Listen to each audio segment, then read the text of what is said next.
cofundadora y directora de la Fundación Sobrevivientes, saludo este espacio, la confianza de las organizaciones sociales que nos han dado para que iniciemos en estas intervenciones, así como la convocatoria liderada por la secretaria de Gobierno Alejandra Pico. No obstante, lamentamos que este encuentro no se haya realizado antes. Esperamos que estar aquí signifique la implementación de acciones concretas para la protección de las mujeres y niñas en Boyacá. Muchas personas esperan que quienes estamos acá representemos la voz y el clamor de cada una de las miles de víctimas que tenemos en Boyacá y honremos la memoria de nuestras muertas y nuestras ancestras. También esperan que seamos el puente para que, director de Fiscalías, Boyacá sí es un departamento supremamente violento contra las mujeres.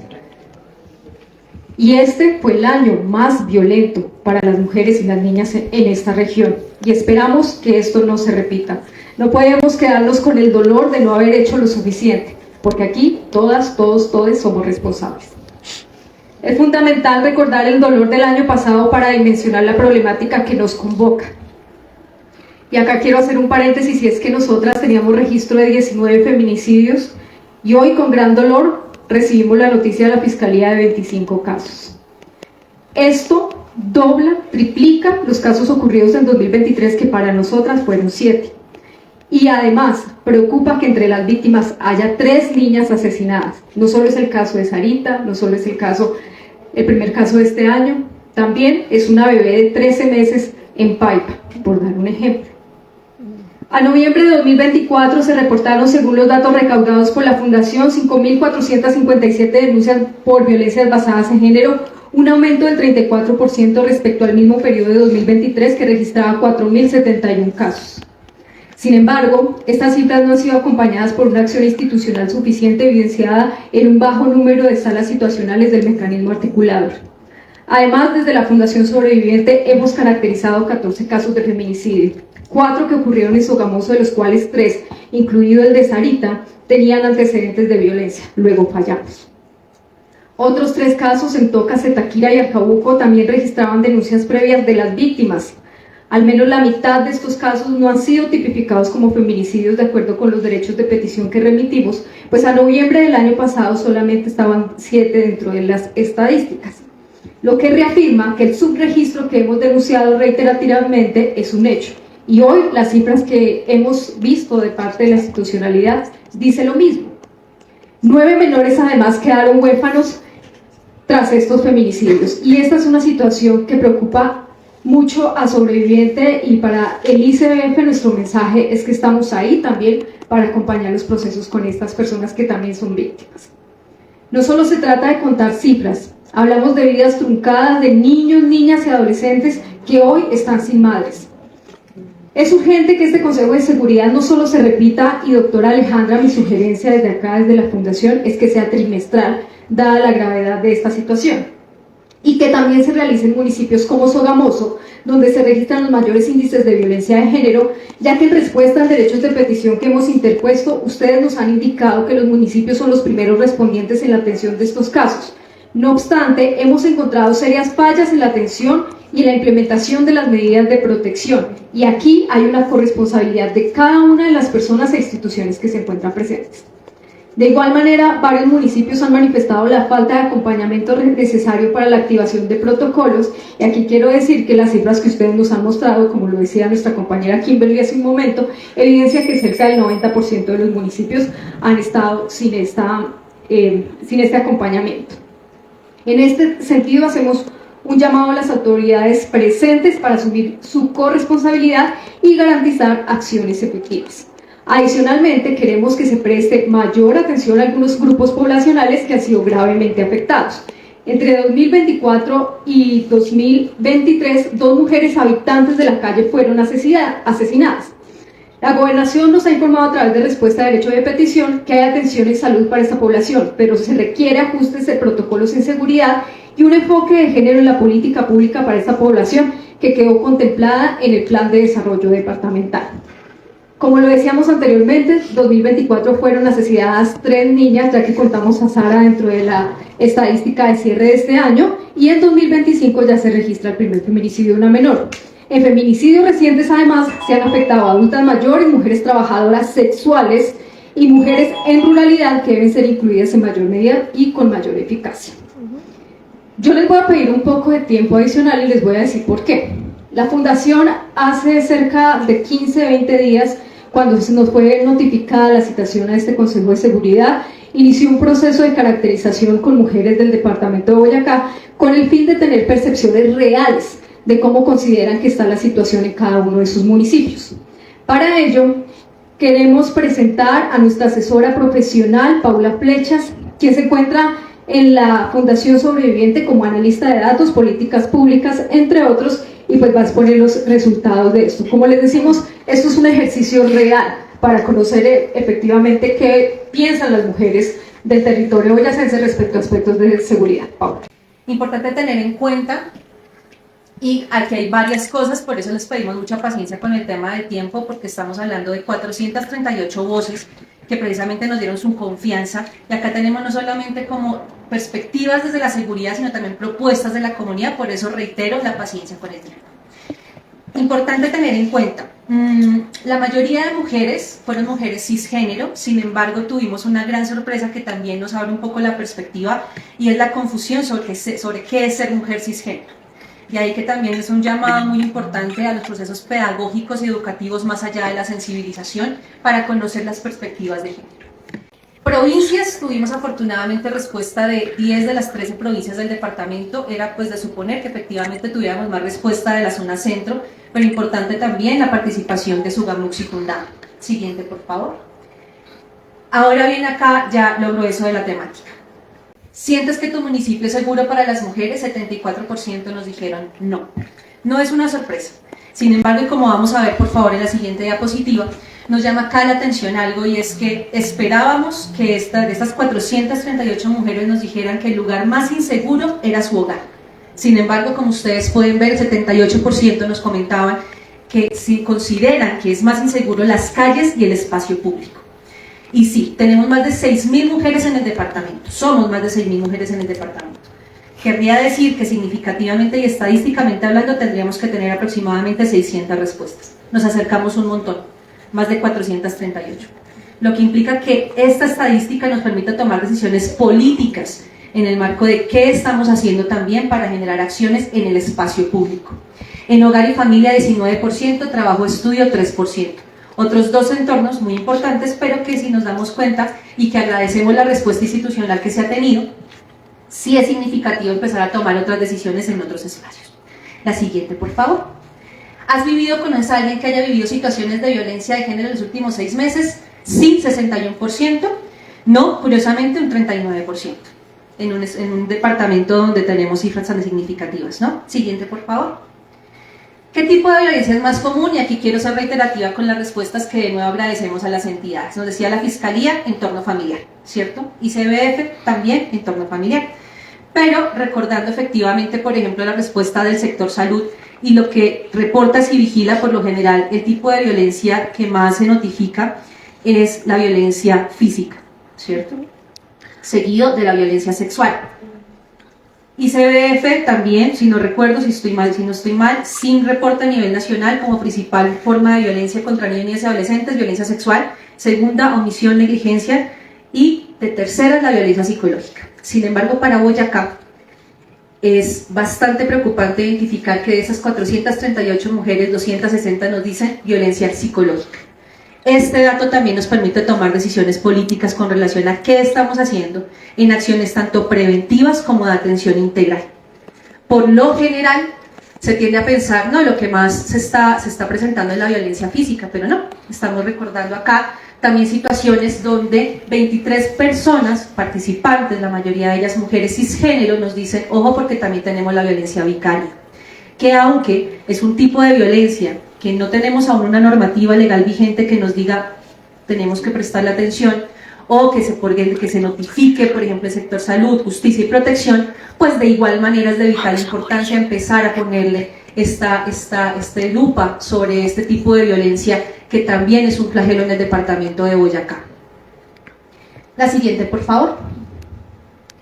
Así las cosas, ¿a dónde acudirías si tú o alguien cercano enfrentara una situación de violencia por razones de sexo y género? Y esto es una sorpresa no solamente para las entidades del Estado, sino también para las organizaciones de base comunitaria. Encontramos que el 32% diría me acercaría a la policía. Es decir, que hay una confianza. No obstante, ya vamos a ver también a partir de los relatos cómo está esa confianza. Seguido acá, un 27%, donde habla de las comisarías de familia, sin embargo también vamos a ver acá algo, seguido de no sé a dónde acudir. 19% de las 438 personas participantes. Ahora, y aquí también viene la sorpresa, que solo un 13% habla que participaría o que acudiría a fundaciones o organizaciones de base comunitaria.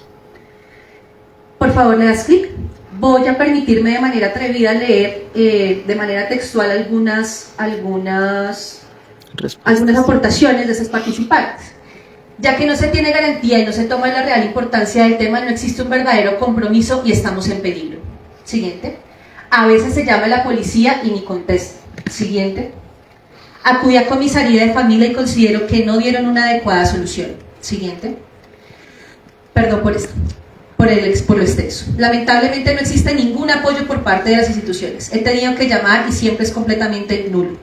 En pocas ocasiones la línea 40 segundos es la única que ha prestado el apoyo a las personas que se les ha sugerido.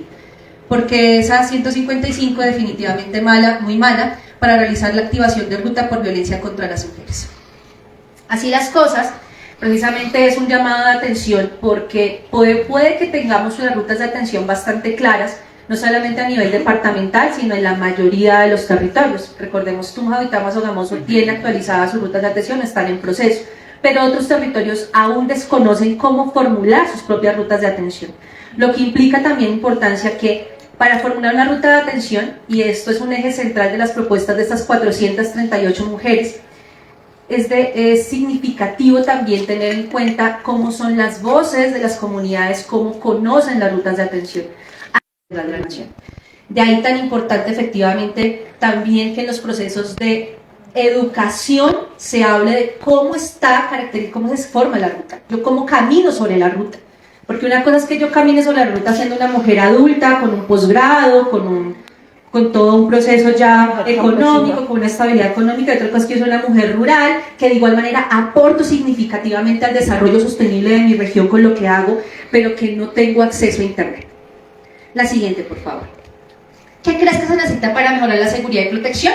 El 52% nos habla de educación en equidad y prevención de violencias, y Boyacá necesita procesos educativos, formativos, de varias sesiones, lo que implica acá también que un 34% nos habla de espacios, mejor atención y respuesta en casos de violencia, que también las organizaciones que nos acompañan el día de hoy nos van a dar sus propuestas, no solamente su visión, sino sus propuestas también, porque, y aquí quiero agradecer profundamente de manera personal como profesional y mujer boyacense, este espacio, donde nos permitan también elevar nuestra voz, y que ustedes como instituciones nos permitan dar a conocer, nos den a conocer sus acciones.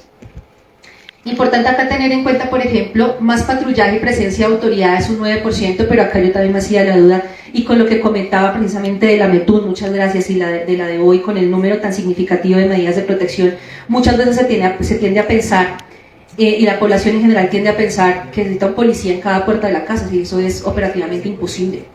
Que reciban la denuncia, en la comisaría no estén de parte del agresor, que sean preparados para que no sean manipulados por el maltratador, ya que mi agresor me ha dicho: para eso les pago y los manejo como títeres. Esto fue una respuesta de la provincia de Tundama. La siguiente, por favor. Eficacia en la justicia, sanciones y juicios expeditos. Sugamusi. La siguiente. Publicar la ruta. ¿A qué instituciones uno llama para que actúe de inmediato? Provincia Ricaurte. La siguiente. Educar para prevenir. Aquí vienen las propuestas que nos hacen estas 438 mujeres.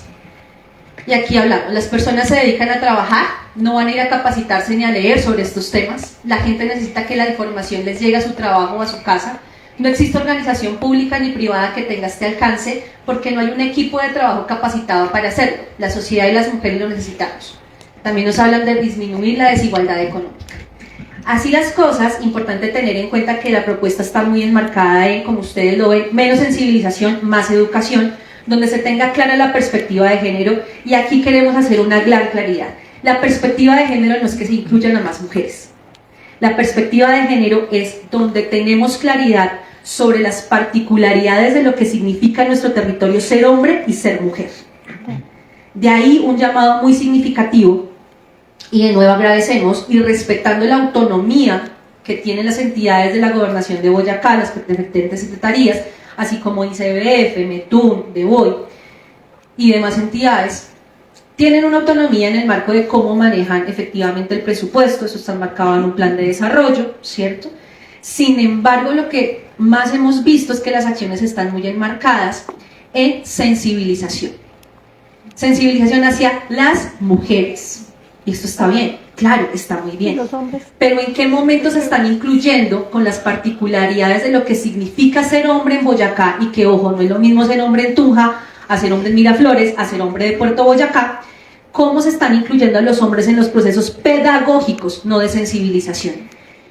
Así esas cosas tenemos varios ejemplos muy significativos de diferentes territorios, donde las organizaciones municipales han incluido precisamente a los hombres que tienen una medida de protección, donde se les inculca un poco de trabajo sobre masculinidades positivas, lo que antes se llamaban nuevas masculinidades, lo que también implica trabajar un poco más de parentalidad positiva desde las competencias parentales, lo que antes hablaban pautas de crianza. Pero ¿cómo se están incluyendo los hombres?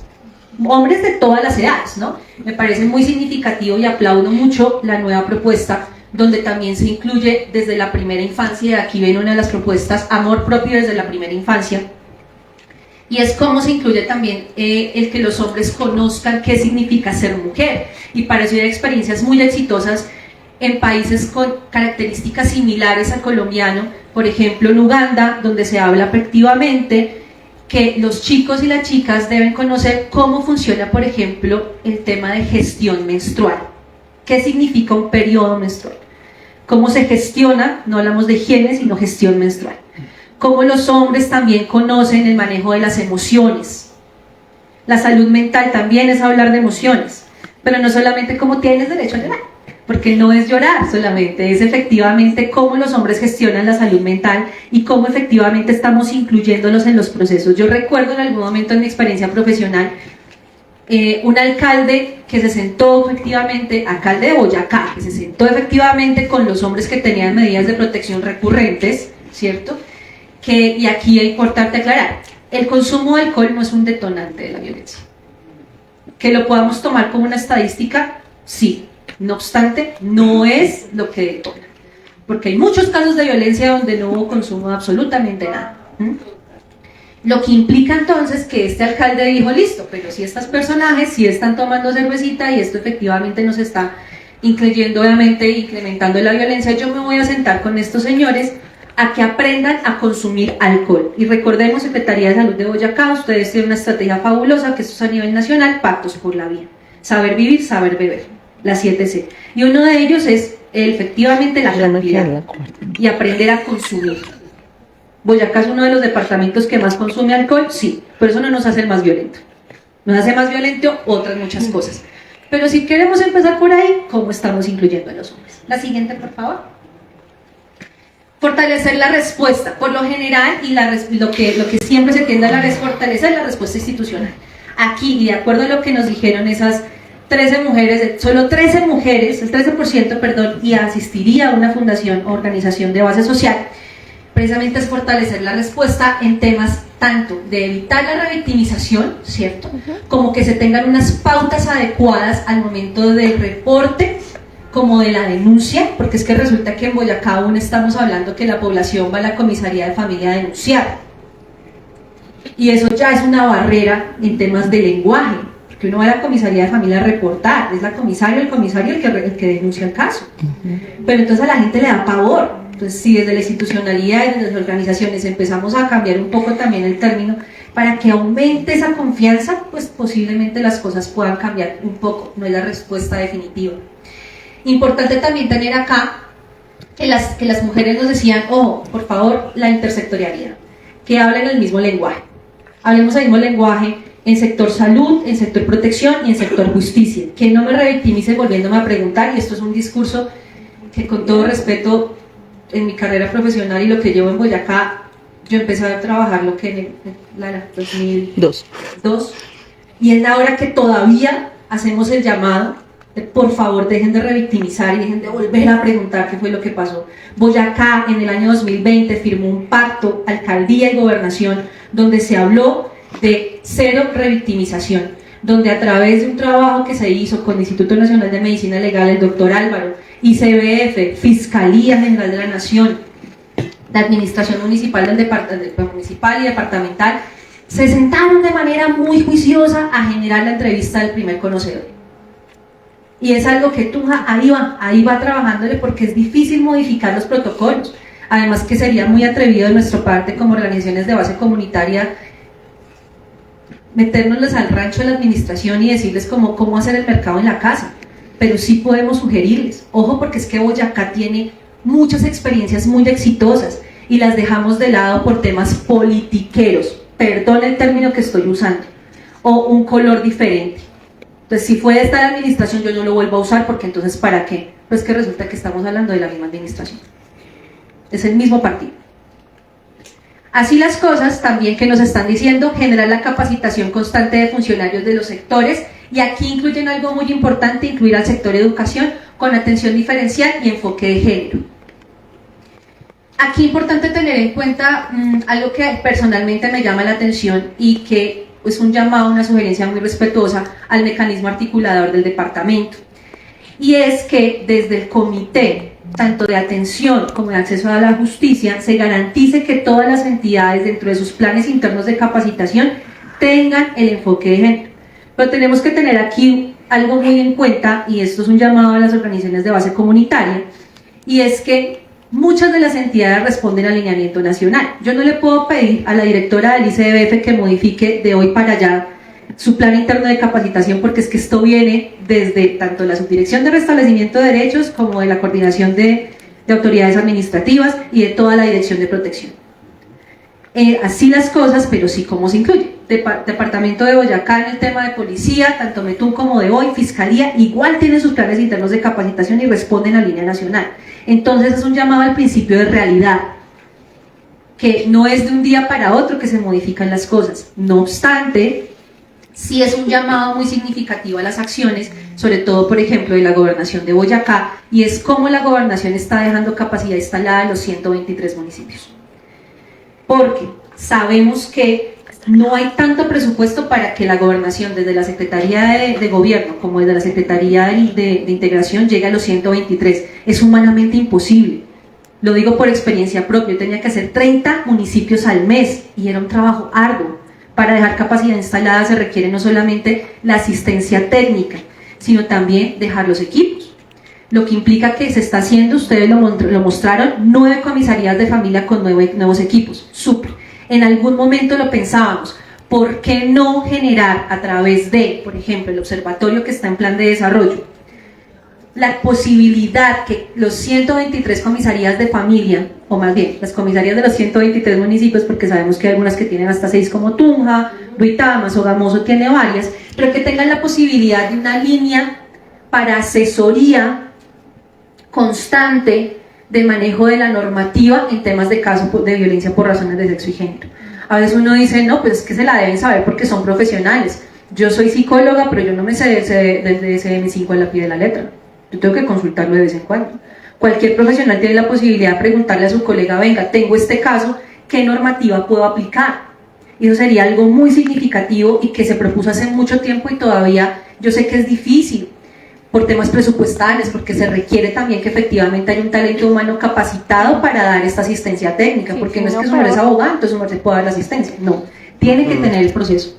Peor después. De ahí, entonces, que es de fortalecer la respuesta también, es ese compromiso de las entidades, no solamente públicas, sino también en un contexto, y recordando acá los objetivos de desarrollo sostenible para finalizar mi intervención. Discúlpenme que yo sé que me extendí un poco, pero estamos a 5 años de medir cómo estamos en la Agenda 2030. Y en temas del ODS 5, que es equidad de género, infortunadamente Boyacá es uno de los departamentos que está todavía bastante lejitos de lograr precisamente esta tan anhelada equidad de género. Y aquí no solamente estamos hablando de violencias, es que recordemos que las violencias son la punta del iceberg. Estamos hablando también de cómo está el desarrollo económico, político, social, cultural de las mujeres en el departamento. Estamos hablando que la brecha salarial en Boyacá aún está bastante amplia. Estamos hablando que definitivamente conseguir un trabajo en Boyacá es muy difícil, y más para las mujeres. Ay, Paula, no sea exagerado, ¿usted tiene trabajo? Sí, pero es que yo no puedo hablar desde el privilegio. No puedo hablar desde el privilegio. Yo tengo que hablar también de cómo las mujeres rurales le apoyan efectivamente, le aportan al desarrollo económico, político y social del departamento, y pocas veces se tiene en cuenta.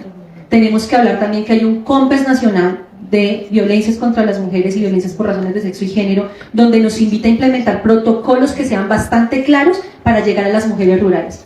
Protocolos que, infortunadamente, en el país todavía estamos rezagados. Muchas gracias, ofrezco disculpas por todo lo que me extendí, pero es que estamos hablando de las 438 mujeres e intenté ser lo más resumida posible. Son muy gentiles por eso.